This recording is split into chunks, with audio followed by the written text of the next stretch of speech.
আসসালামু আলাইকুম। নবম দশম শ্রেণীর শিক্ষার্থী সবাইকে স্বাগত জানিয়ে শুভেচ্ছা জানিয়ে আজকে আমার অনলাইন ক্লাস শুরু করছি। আজকে আমরা নবম ও দশম শ্রেণীর বাংলাদেশ ও বিশ্ব পরিচয় ক্লাসটা নিব। আর আমি আফরোজা আক্তার আমেনা, আমি আজকে বাংলাদেশ ও বিশ্ব পরিচয় ক্লাসটা শুরু করতে যাচ্ছি। তাহলে ঠিক আছে, বাংলাদেশ ও বিশ্ব পরিচয়ের আজকে যে ক্লাসটা আমরা নিতে যাচ্ছি সেটা হচ্ছে তৃতীয় অধ্যায় নিয়ে একটু আমরা আলোচনা করবো আজকে।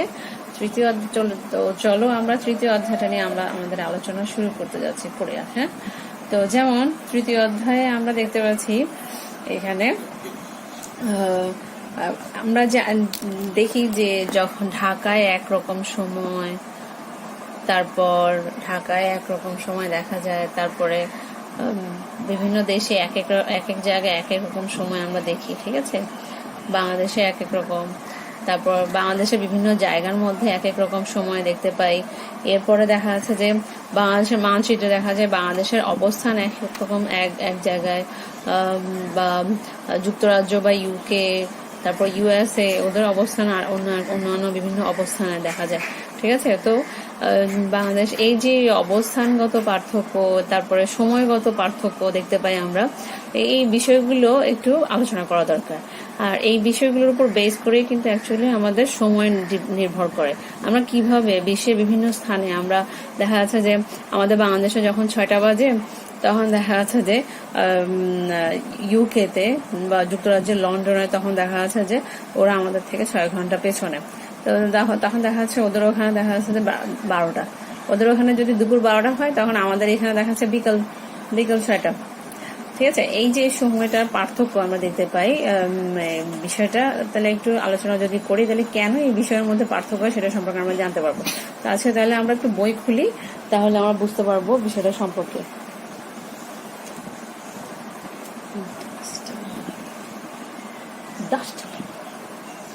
তাহলে বিষয়টা সম্পর্কে আমরা একটু আলোচনা করে শুরু করি।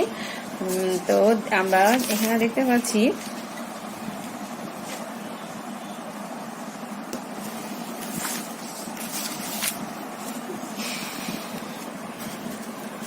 আমরা তো শুরু করি আলোচনা। পৃথিবীর মানচিত্র, এটা যদি ধরি পৃথিবী, এটাকে যদি ধরি পৃথিবী গোল, পৃথিবী তো অনেকে বলে গোল, অনেকে বলে ডিমের মতো গোল। অ্যাকচুয়ালি পৃথিবীতে আসলে একটা অভিগত গোল। ঠিক আছে, তো পৃথিবীর মানচিত্রে কোন স্থানের অবস্থান নির্ণয়ের জন্য পূর্ব ও পশ্চিমে এবং উত্তর দক্ষিণে কতগুলো কাল্পনিক রেখা কল্পনা করা হয়েছে। আচ্ছা, যদি ধরি এটা আমাদের স্বপ্নের পৃথিবী, ঠিক আছে, আমরা যেটাতে বসবাস করি, আমরা কি পৃথিবীর উপরে ভাগে বসবাস করি না ভেতরে বসবাস করি? উপরে বসবাস করি। ঠিক আছে, আমরা পৃথিবীর উপরে বসবাস করছি। এখানে গাছপালা, পৃথিবীর উপরি ভাগে, পৃথিবীর মাঝখানে না, আমরা কিন্তু পৃথিবীর উপরি ভাগে আছি, উপরের দিকে। ঠিক আছে, ভেতরে না। বুঝতে পারছি কি বুঝছি? তাহলে আমরা পৃথিবীর উপরি ভাগে বসবাস করছি, ভেতরে বসবাস করি না। আচ্ছা, তারপরে যেটা বলছিলাম, আচ্ছা এটা হচ্ছে যদি বলি এটা আমাদের পৃথিবী, তাহলে বলছে যে পৃথিবীর মানচিত্র কোন স্থানের অবস্থান নির্ণয়ের জন্য পূর্ব পশ্চিমে এবং উত্তর দক্ষিণে কতগুলো। আচ্ছা, আগে বলি পূর্ব পশ্চিম কোন দিকে, উত্তর দক্ষিণ কোন দিকে। মানচিত্রের উত্তর হচ্ছে উপরে আর দক্ষিণ হচ্ছে নিচে, আর এটা হচ্ছে পূর্ব আর এটা হচ্ছে পশ্চিম।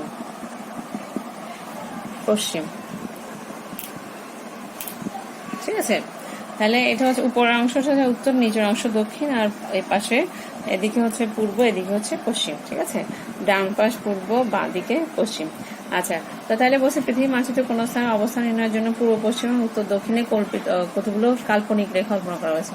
পৃথিবীর উপরে যে কতগুলো রেখা কল্পনা হয়েছে এগুলো কিন্তু বাস্তবে নেই পৃথিবীর উপরে, কিন্তু এগুলো আমরা কল্পনা করেছি। কিসের জন্য? যাতে করে এক স্থান থেকে অন্য স্থানের অবস্থান কত দূরত্ব সেটা বের করতে পারি।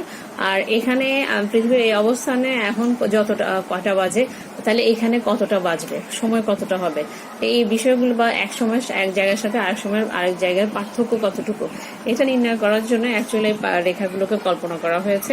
তো পৃথিবীর ঠিক আমরা বলছিলাম সময় পৃথিবীর কোন স্থানের অবস্থান নির্ণয় করার জন্য পূর্ব পশ্চিমে, তো পূর্ব পশ্চিমে, আর বলছে যে উত্তর দক্ষিণে কতগুলো রেখা কল্পনা করা হয়েছে। আর এগুলোকে বলা হয় যথাক্রমে, এগুলোকে বলা হয় অক্ষরেখা আর এগুলোকে বলা হয় দ্রাঘিমা রেখা। তো কোন স্থানের অবস্থান ও অক্ষরেখা এবং দ্রাঘিমা রেখার সাহায্যে জানা যায়। তাহলে অক্ষরেখা আর দ্রাঘিমা রেখার সাহায্যে এগুলো হচ্ছে দ্রাঘিমা রেখা,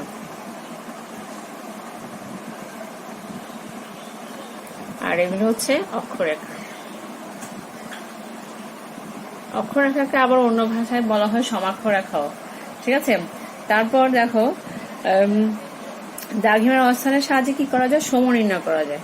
দ্রাঘিমা রেখার সাহায্যে সময় নির্ণয় করা যায়, অক্ষরেখার সাহায্যে কি করা যায়, অবস্থান নির্ণয় করা যায়। আচ্ছা, তারপর দেখো ভূপৃষ্ঠকে দেখতে যদিও সমতল মনে হয়, আমরা যেভাবে বসে আছি সেখানে দাঁড়িয়ে আছি দেখে মনে হচ্ছে খুব সোজা সাপটা ভূমির মতো, তাই না?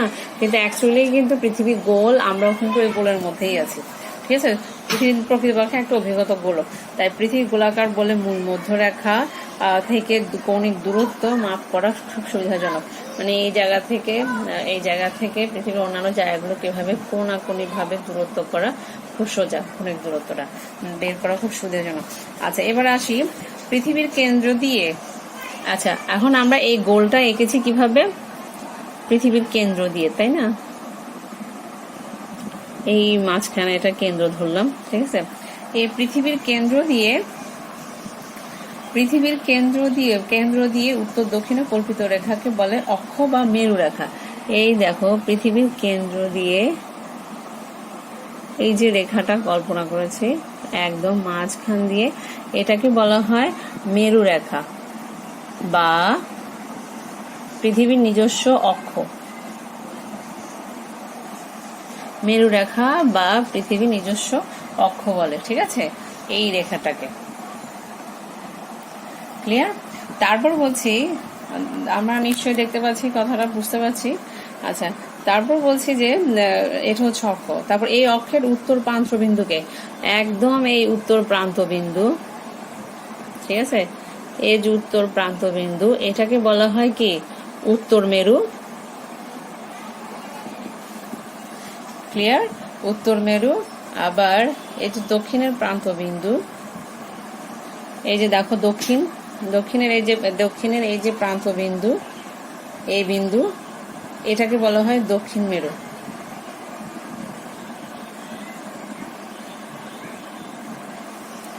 ক্লিয়ার মেয়েরা? বুঝতে পারছি তো আমরা, না? আচ্ছা, তারপরে দেখো পৃথিবীর মানচিত্রে কোন স্থানের অবস্থান নির্ণয়ের জন্য পূর্ব পশ্চিমে যে কতগুলো কাল্পনিক রেখা অঙ্কন করা হয়েছে সেগুলোকে বলা হয় অক্ষরেখা। কি বলেছি? পৃথিবীর মানচিত্র, এটা ধরো পৃথিবীর মানচিত্র, এই যে পৃথিবীর মানচিত্রে উত্তর দক্ষিণে, পূর্ব পশ্চিমে, এই যে পূর্ব থেকে পশ্চিমে, না, এই যে অসংখ্য রেখা এরকম কল্পনা করা হয়েছে, এগুলো হচ্ছে এক একটা অক্ষরেখা। এগুলো এক একটা কি রেখা? অক্ষরেখা।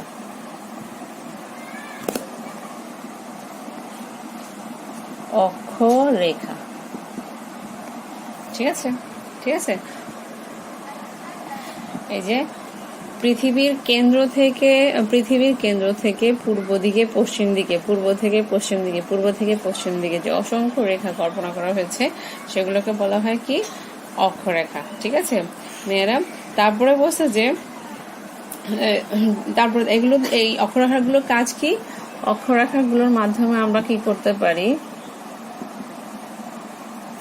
অক্ষরেখার কাজ হচ্ছে অবস্থান নির্ণয় করা যায়। বুঝতে পারছো? কি করা যায়? কোন স্থানের অবস্থান নির্ণয় করা যায়।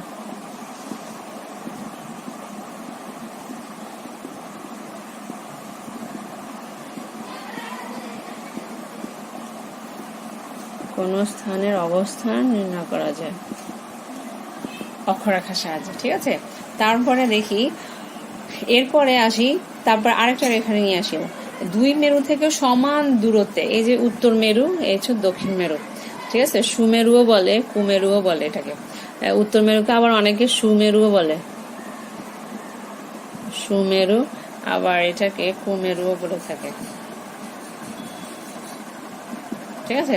তো এই যে তারপরে দেখো 2 মেরু থেকে সমান দূরত্বে পৃথিবীকে পূর্ব পশ্চিমে বেষ্টন করে আছে যে রেখা, পৃথিবী থেকে মানে সমান দূরত্বে 2 মেরু থেকে সমান দূরত্বে মানে এটা সেন্টারে আছে, এই রেখাটাকে কি বলা হয়? নিরক্ষরেখা। আবার নিরক্ষরেখার আরেকটা নাম হচ্ছে বিষুবরেখা। পৃথিবীতে তাহলে দেখো উত্তর দিকে দক্ষিণ প্রান্ত, উত্তর প্রান্ত আর দক্ষিণ প্রান্ত দুটা থেকে মাঝখানে সমান দূরত্বে, সমান মানে দুটো থেকে সমান দূরত্বে আছে যেটা নিরক্ষরেখা। নিরক্ষরেখা থেকে দুই পাশে কিন্তু সমান, এদিকেও। আর এটা হচ্ছে উত্তর গোলার্ধ, নিরক্ষরেখার উপরের অংশ এটা হচ্ছে উত্তর গোলার্ধ, আর এটা হচ্ছে দক্ষিণ গোলার্ধ। ক্লিয়ার? আচ্ছা, তারপরে দেখো তাহলে নিরক্ষ 2 মেরু থেকে সমান দূরত্বে পৃথিবীকে পূর্ব পশ্চিমে বেষ্টন করে আছে যে রেখা, তাহলে 2 মেরু থেকে সমান দূরত্বে পৃথিবীর মাঝখান দিয়ে যে রেখা চলে গেছে এবং পূর্ব পশ্চিমে বিস্তৃত যে রেখা সেটা হচ্ছে নিরক্ষরেখা বা বিষুবরেখা। আর এই নিরক্ষরেখা পৃথিবীকে দুটি ভাগে ভাগ করে ফেলছে সমান সমান দুটি ভাগে, সেটা হচ্ছে উত্তর গোলার্ধ উপরের অংশটা, নিচের অংশটা হচ্ছে দক্ষিণ গোলার্ধ। আমরা কিন্তু উত্তর গোলার্ধে অবস্থিত, এদিকে আমাদের অবস্থান, এদিকে বাংলাদেশের অবস্থান, আমাদের স্বপ্নের বাংলাদেশ। আচ্ছা, আমাদের প্রিয় বাংলাদেশ এখানে অবস্থান। তারপর দেখো আর এই পৃথিবী গোলাকার, আর এই জন্য এটা পৃথিবী যেহেতু গোলাকার এই জন্য এটাকে কেন্দ্র করে যে রেখাগুলো কল্পনা করা হয়েছে সবগুলোই কিন্তু এই গোলাকৃতি বৃত্তাকার টাইপের।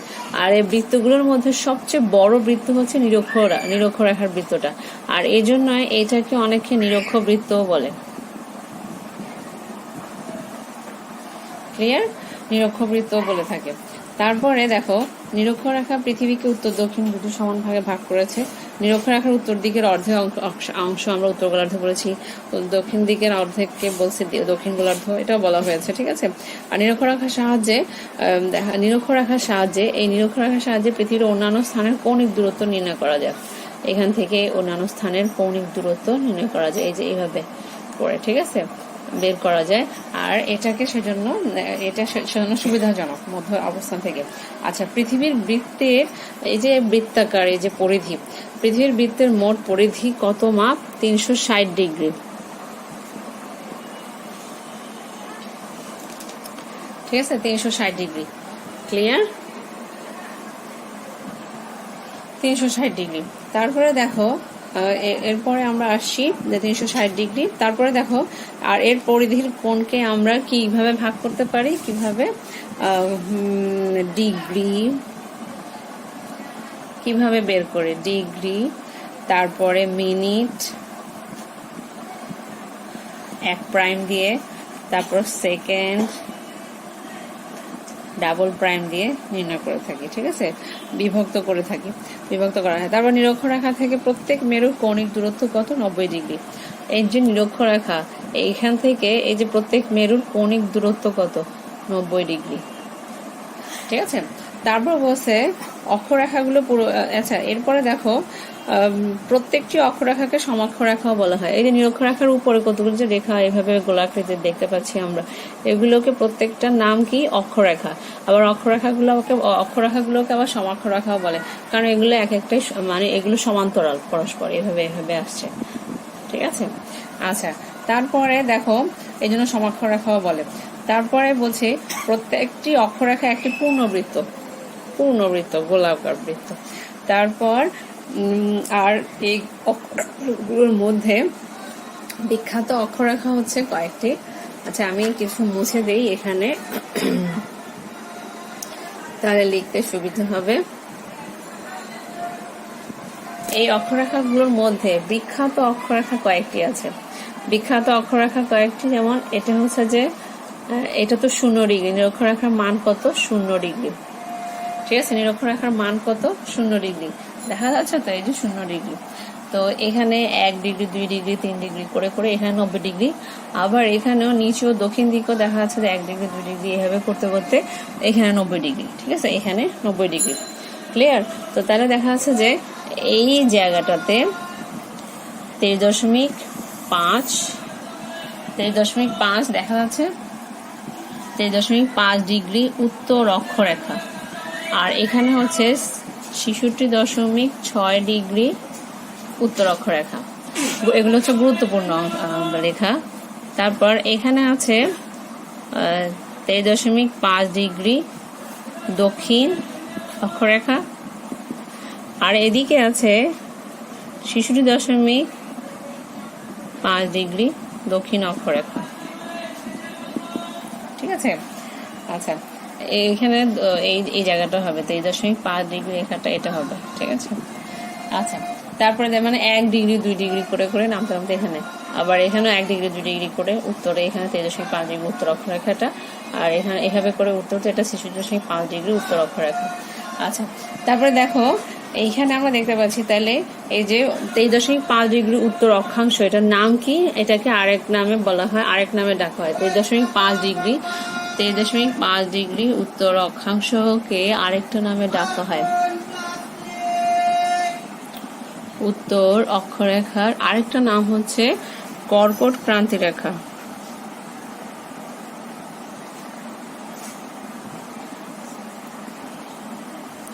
আবার 23 দক্ষিণে 23.5 ডিগ্রি দক্ষিণ অক্ষরেখা যেটা, সেটাকে আরেক নামে ডাকা হয়, সেটা হচ্ছে মকর ক্রান্তি। ঠিক আছে, তারপর 66.5 ডিগ্রি যে উত্তর অক্ষাংশ বা অক্ষরেখা, এটাকে ডাকা হয় সুমেরু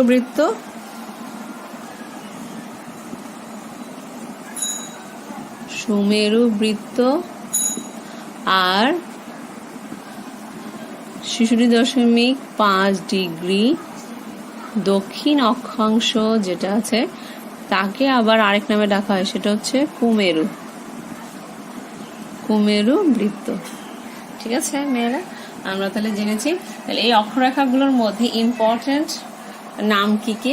23.5 ডিগ্রি যে উত্তর অক্ষরেখা, সেটার আরেকটা নাম হচ্ছে উত্তর অক্ষাংশ বলে আমরা। কৌণিক দূরত্ব যেহেতু বলেছিলাম, কৌণিক দূরত্ব বের করার সুবিধা, কৌণিক দূরত্বটাকে বলা হয় আরেক ভাষায় বলা হয় নিরক্ষরেখা থেকে অন্যান্য অক্ষরেখার, এই যে নিরক্ষরেখা থেকে অন্যান্য অক্ষরেখার যে কৌণিক দূরত্ব, এটাকে অক্ষাংশ বলে। তো 23.5 ডিগ্রি উত্তর অক্ষরেখা বা উত্তর অক্ষাংশের আরেকটা নাম হচ্ছে কর্কট ক্রান্তি রেখা, আর 66.5 ডিগ্রি উত্তর অক্ষাংশের আরেকটা নাম হচ্ছে সুমেরু বৃত্ত। আর দক্ষিণ দিকেও ঠিক একই রকম, দেখো 23.5 ডিগ্রি দক্ষিণ অক্ষরেখা বা দক্ষিণ অক্ষাংশের আরেকটা নাম হচ্ছে কি? মকর ক্রান্তি। আর 66.5 ডিগ্রি দক্ষিণ অক্ষাংশ বা দক্ষিণ অক্ষরেখার আরেকটা নাম হচ্ছে কি?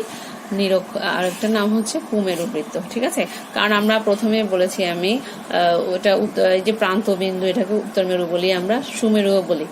আবার দক্ষিণ মেরু যেটা, সেটা আরেকটা নাম আমরা বলি যে কুমেরু, দক্ষিণ মেরু বলি। আবার এই যে প্রান্ত বিন্দু, এই যে এখানে প্রান্ত বিন্দু, সেটাকে আমরা দক্ষিণ মেরু বলি, আবার কুমেরু বলি। ঠিক আছে, ক্লিয়ার এটুকু পর্যন্ত। তারপরে দেখো এটুকু পর্যন্ত আমাদের মোটামুটি মনে হয় জানা হয়েছে। তো নিরক্ষরেখা থেকে উত্তর বা দক্ষিণে অবস্থিত কোন স্থানের কৌণিক দূরত্ব ওই স্থানের অক্ষাংশ বলে। সেটা তো আমি বলেছি যে নিরক্ষরেখা থেকে অন্যান্য মেরুর যে কৌণিক দূরত্ব, এই যে এইভাবে কৌণিক যে দূরত্ব, সেটাই হচ্ছে যে ওই স্থানের অক্ষাংশ। ঠিক আছে, এভাবে করে অক্ষাংশ নির্ণয় করা হয়। তারপরে এটুকু পর্যন্ত আমাদের মোটামুটি জানা হয়েছে। এবার দ্রাঘিমা রেখায় চলে আসি। মোটামুটি অক্ষরেখা সম্পর্কে আমাদের আইডিয়া হয়েছে না? এবার দ্রাঘিমা রেখায় চলে আসি। দ্রাঘিমা রেখা কি? নিরক্ষরেখাকে ডিগ্রি সেকেন্ড, এই নিরক্ষরেখাটাকে ডিগ্রি সেকেন্ড বা মিনিট, ডিগ্রি মিনিট সেকেন্ডে ভাগ করে প্রত্যেক ভাগের উপর দিয়ে উত্তর মেরু থেকে দক্ষিণ মেরু পর্যন্ত যে রেখাগুলো অঙ্কন করা হয়েছে, সেগুলি হচ্ছে যে কি রেখা? দ্রাঘিমা রেখা। দ্রাঘিমা রেখাকে আবার মধ্যরেখাও বলে। এই যে, ঠিক আছে, এই যে এইভাবে আসছে, এইভাবে যে রেখাগুলো আসছে, ঠিক আছে, এই যে রেখাগুলো আসছে সেগুলোকে আমরা বলতে পারি কি? দ্রাঘিমা রেখা।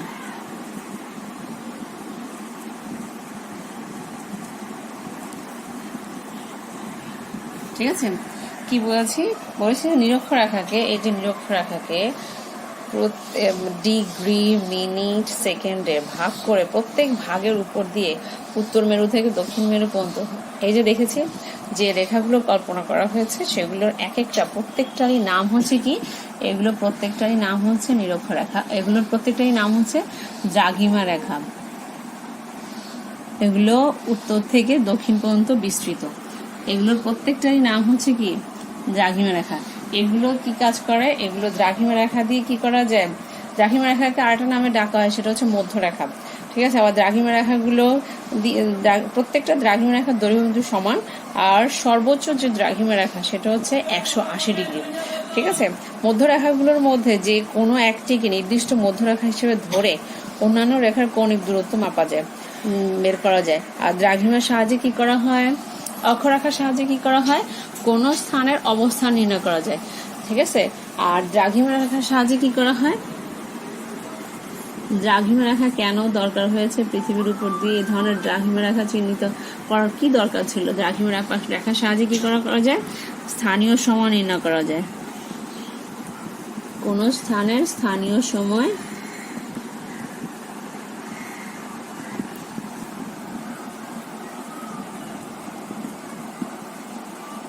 নির্ণয় করা যায়।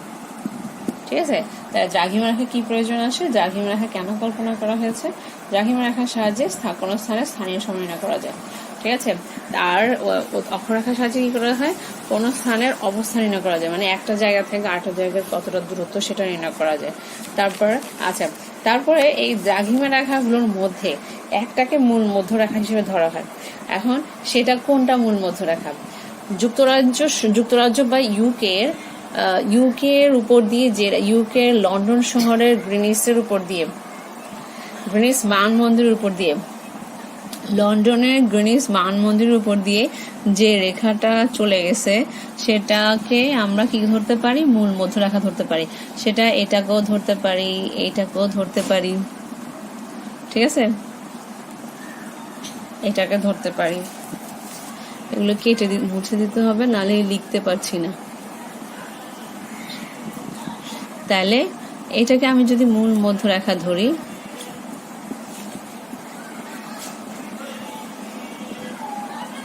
ঠিক আছে, এই যে রেখাটাকে আমি মূল মধ্যরেখা ধরেছি। ঠিক আছে, এইটা মূল মধ্যরেখা। আচ্ছা, এইটা আমার মূল মধ্যরেখা ধরলাম, তাহলে মূল মধ্যরেখার মান কত, 0 ডিগ্রি। ঠিক আছে, মূল মধ্যরেখার মানও 0 ডিগ্রি, নিরক্ষরেখার মানও কিন্তু 0 ডিগ্রি প্রথমে বলেছিলাম। আচ্ছা, এটা মূল মধ্যরেখা। আচ্ছা, এই নিরক্ষরেখা থেকে, এই মূল মধ্যরেখার মান হচ্ছে কত, 0 ডিগ্রি। এটা কোথার উপর দিয়ে গেছে মূল মধ্যরেখাটা, যুক্তরাজ্যের লন্ডন শহরের গ্রিনিস মানমন্দিরের উপর দিয়ে যে দ্রাঘিমা রেখাটা চিহ্নিত করা হয়েছে উত্তর থেকে দক্ষিণ মেরু পর্যন্ত যে বিস্তৃত রেখাটা, সেটা হচ্ছে যে তোমার মূল মধ্যরেখা।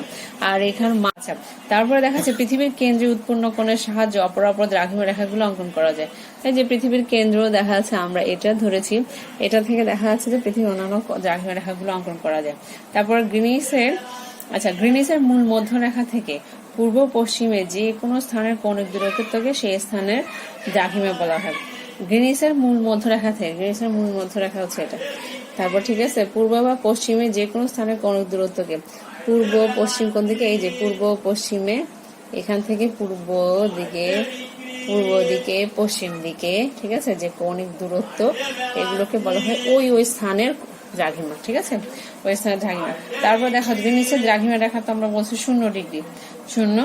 আর পৃথিবীর পরিধি দ্বারা উৎপন্ন কোণ হচ্ছে 360 ডিগ্রি, সেটা আমরা অনেক আগে পড়েছি। 360 ডিগ্রি একটা পাই চার্ট পৃথিবীর। মূল মধ্যরেখা এই 360 ডিগ্রিকে 1 ডিগ্রি অন্তর অন্তর সমান 2 ভাগে ভাগ করলে দেখা যাচ্ছে 180 ডিগ্রি পূর্ব এবং 180 ডিগ্রি পশ্চিমে ভাগ করেছে। তাহলে আমরা দুইটা রেখা পেয়ে যাই। তাহলে সর্বোচ্চ দ্রাঘিমা রেখা কত, 180 ডিগ্রি পূর্ব, 180 ডিগ্রি পূর্ব দ্রাঘিমা রেখা। আচ্ছা, সর্বোচ্চ দ্রাঘিমা রেখা কত, আচ্ছা এখানের মধ্যে আমরা 180 ডিগ্রি পূর্ব দ্রাঘিমা রেখা পূর্ব এদিকে লিখতে হবে। এখন এদিকে তো লেখার জন্য জায়গায় পাচ্ছি না। আচ্ছা, সর্বোচ্চ যে 180 ডিগ্রি দ্রাঘিমা রেখা যেটা আছে সেটা কিরকম দেখাও, এটা যদি 0 ডিগ্রি দ্রাঘিমা হয়, এদিকে তো পূর্ব, 15 ডিগ্রি, প্রতি 15 ডিগ্রি করে ধরি। এটা হচ্ছে 15 ডিগ্রি পূর্ব দ্রাঘিমা রেখা, এটা হচ্ছে 30 ডিগ্রি পূর্ব দ্রাঘিমা রেখা, এটা হচ্ছে 45 ডিগ্রি পূর্ব দ্রাঘিমা রেখা। তারপর এটা হচ্ছে আর 15 ডিগ্রি করে কত হবে, 45 ডিগ্রির পরে 60 ডিগ্রি দ্রাঘিমা রেখা, পূর্ব দ্রাঘিমা রেখা। আবার তাহলে এটা হচ্ছে 15 ডিগ্রি পশ্চিম দ্রাঘিমা রেখা। তারপর এটা হবে তখন 30 ডিগ্রি পশ্চিম দ্রাঘিমা রেখা, এটা হবে 45 ডিগ্রি পশ্চিম দ্রাঘিমা রেখা, এটা হবে দেখা যাচ্ছে যে 60 ডিগ্রি পশ্চিম দ্রাঘিমা, এটা হবে 75 ডিগ্রি পশ্চিম, এটা হবে 90 ডিগ্রি পশ্চিম, এটা হবে 105 ডিগ্রি পশ্চিম, এটা হবে 120 ডিগ্রি পশ্চিম। এভাবে করে দেখা যাচ্ছে যে এদিকে যত এদিকে যাবে তত পশ্চিম দ্রাঘিমা রেখা, এদিকে যত যাবে তত পূর্ব দিক। এইভাবে করে করে দেখা যাচ্ছে সর্বোচ্চ আসবে এদিক থেকেও 180 ডিগ্রি হবে, এদিক থেকেও 180 ডিগ্রি হবে। ঠিক আছে, মূলত এই যে 180 ডিগ্রি পূর্ব দ্রাঘিমা রেখা এবং পশ্চিম দ্রাঘিমা রেখা মূলত একটাই রেখা। ঠিক আছে, একসাথে ওরা মিলিত হয়েছে, একই মধ্যরেখায় পড়ে গেছে ওরা দুইজনেই। তারপরে দেখা যাচ্ছে অক্ষাংশের ন্যায় দ্রাঘিমাকেও দেখা যাচ্ছে মিনিট সেকেন্ডে ভাগ করা হয়েছে। প্রতি মিনিট দ্রাঘিমার দেখা যাচ্ছে যে প্রতি মিনিট দ্রাঘিমার জন্য, প্রতি ডিগ্রি দ্রাঘিমার জন্য সময়ের পার্থক্য কত, 4 মিনিট। ঠিক আছে, আর এই যে মিনিটের জন্য, প্রতি মিনিটের জন্য 4 সেকেন্ড। আমরা যখন অঙ্ক করতে যাব তখন লাগবে এগুলো। আচ্ছা, তারপরে দেখি তারপর কি বলছে যে গিনি উপসাগরের একটা স্থান, এটা স্থানটি যেটার উপর দিয়ে মধ্যরেখা চিহ্নিত করা হয়েছে 180 ডিগ্রি, যে পূর্ব পশ্চিম দ্রাঘিমা রেখার কথা বলছিলাম আমরা, সেটা স্থানীয় সময় ও গ্রিনিচের সময় থেকে কোনো স্থানের দ্রাঘিমা নির্ণয় করা যায়। আচ্ছা, তাহলে মোটামুটি আমরা দ্রাঘিমা রেখা সম্পর্কে আইডিয়া পেয়েছি। মূল মধ্যরেখা বা মূল দ্রাঘিমা রেখা যেটা, সেটা সম্পর্কে আমাদের ধারণা হয়েছে। এরপরে এখন চলে আসি আমরা অক্ষরেখা কোনগুলো, অক্ষরেখা কি কাজে লাগে, দ্রাঘিমা রেখা কি কাজে আসে, কেন দ্রাঘিমা রেখা কল্পনা করা হয়েছে সেটা সম্পর্কে আমরা জেনেছি। এখন একটা আমরা মানচিত্রে চলে আসি। মানচিত্রে আসলে আমরা বুঝতে পারবো যে কেন এগুলো দরকার হয়েছে। আমি একটু দেখাই দিই তোমাদেরকে পৃথিবীর মানচিত্রে বাস্তবে এই রেখাগুলো আছে কিনা। হ্যাঁ, বাস্তবে নেই, কিন্তু এই রেখাগুলোকে কল্পনা আসলেই করা হয়েছে। পৃথিবীর মানচিত্রটা দেখলেই আমরা বুঝতে পারবো। আমার কাছে গোলক থাকলে আমি গোলক দেখাতে পারতাম তোমাদেরকে।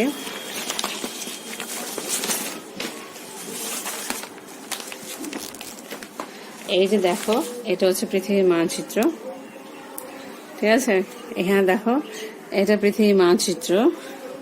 পৃথিবীর মানচিত্রে দেখো, এই যে এখানে চিকন চিকন রেখাগুলো আছে, এই যে এগুলো হচ্ছে তোমার এই যে উত্তর দক্ষিণে বিস্তৃত এই যে রেখা, এগুলো হচ্ছে সবগুলো এই ভালো করে খেয়াল করে, এই যে প্রত্যেকটা রেখা, এগুলো হচ্ছে যে এক একটা কি রেখা, দ্রাঘিমা রেখা। ঠিক আছে, আর এই যে চিকন চিকন এদিকে চলে গেছে রেখাগুলো, আমি দেখাই তোমাদেরকে। এই যে রেখা, চিকন রেখা, এই যে রেখা চিকন, এই যে চিকন রেখা, তারপর এই যে দেখতে পাচ্ছি চিকন চিকন এই যে রেখাগুলো, এই যে দেখতে পাচ্ছি এই রেখাগুলো হচ্ছে যে সমাক্ষরেখা বা অক্ষরেখা। ঠিক আছে, পৃথিবীর উপরের ভাগে এগুলো নির্ণয় করা হয়, এগুলোকে বিভিন্ন জায়গা চিহ্নিত করার জন্য সুবিধার জন্য বা সময় নির্ণয় করার জন্য সুবিধার জন্য। দেখো, এই যে দেখো সৌদি আরবের ইয়েমেন পড়ছে কোনো জায়গার উপরে, এই যে দেখো চীনের এই পাশে দেখো এই যে কোনো একটা জায়গা চলে গেল। এই যে আমাদের বাংলাদেশ 90 ডিগ্রি পূর্ব দ্রাঘিমা রেখার উপর দিয়ে দেখতে পাচ্ছি আমরা। এই যে দেখো আমাদের বাংলাদেশের মধ্যভাগ দিয়ে 90 ডিগ্রি পূর্ব দ্রাঘিমা রেখাটা চলে গেছে। এই যে 90 ডিগ্রি দ্রাঘিমা রেখা, ঢাকা 90 দ্রাঘিমা রেখা। তারপর এই যে দেখতে পাচ্ছি, দেখছো দ্রাঘিমা রেখাগুলো, এইটা হচ্ছে অক্ষরেখাগুলো। ঠিক আছে, আর এটা হচ্ছে যে দ্রাঘিমা রেখা। ঠিক আছে, এরপরে তাহলে আমরা মোটামুটি পৃথিবীর উপরে আসলে দ্রাঘিমা রেখাগুলো কিভাবে চিহ্নিত করা হয়েছে সেটা আমরা দেখতে পাচ্ছি। ঠিক আছে, তাহলে আজকে এটুকু পর্যন্ত থাকলেও, সবাই ভালো থাকবে, সুস্থ থাকবে।